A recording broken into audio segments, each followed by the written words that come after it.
Hidden deep underneath the ground lies a secret passageway shrouded by suspicion and mystery. I've heard a lot, like I said, I've heard a lot of rumors. I've heard about like graffiti on the walls, I've heard about like certain rituals that might have been down there from sororities and stuff, but other than that, I really have no idea. While students like Jessica Northrup continue to speculate about the underground mystery, I had the opportunity to uncover the truth behind a part of Westminster College history. Well, the tunnel was originally built as a way to get the utilities from Browne, which was built in the 1920s, over to Ferguson. I think that was the original design behind it. The other service it would provide is a way for the women, and it was exclusively for women. Men were not allowed in there. They would be going from Ferguson to Browne to have dinner. Constructed in 1941, the Westminster Tunnel is no longer in use, but Westminster graduate of 1974, Sally Huey, remembers walking through the tunnel like it was yesterday. I can remember walking through the tunnel in bedroom slippers when I was going over to visit a friend in Browne or Galbraith. Huey says that's not all she remembers. One of the things that sorority girls would often do, because the suites were right down by the tunnel, if their favorite ice cream was being served, and once it got down to maybe a third or 1/4 full, they would sort of slip it out of the dining hall and into the chapter room by the way of the tunnel with guards on both ends. So why close off a Westminster landmark that evokes so many fond memories?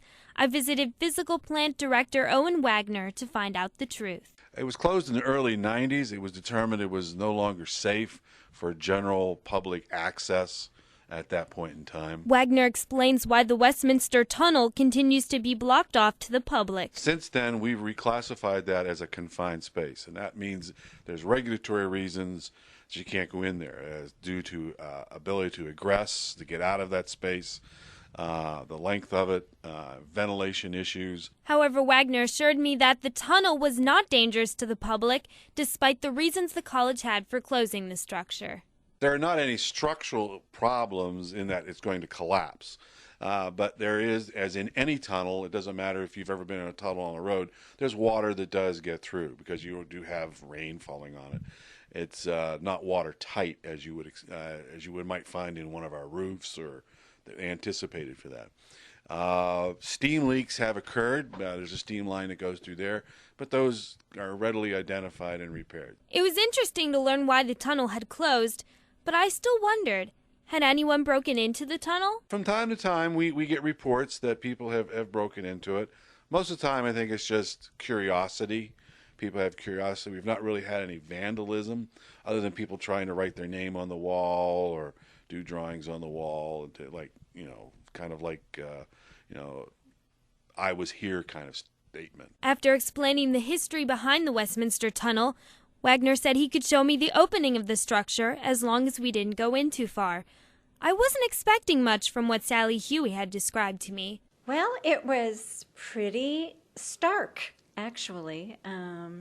It was just a cement tunnel with the floor and the walls were cement. It was lighted. My heart beat faster and faster as Wagner and I descended the stairs. I was about to see a hidden part of Westminster history.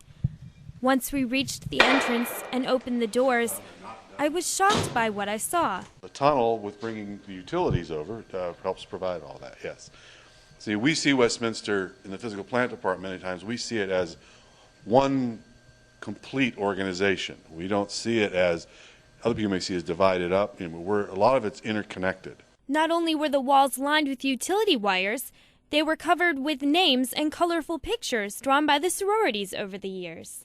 There's someone from 94, 91. Different people have gotten in here. How, I don't know, but that's what they've done. And although the Westminster Tunnel remains inaccessible to the public, Jessica Northrup says the tunnel is a landmark that many students would like to visit. I think it's interesting. It's a piece of our school history, and I think it would be something interesting to be able to see. And is the Westminster Tunnel haunted?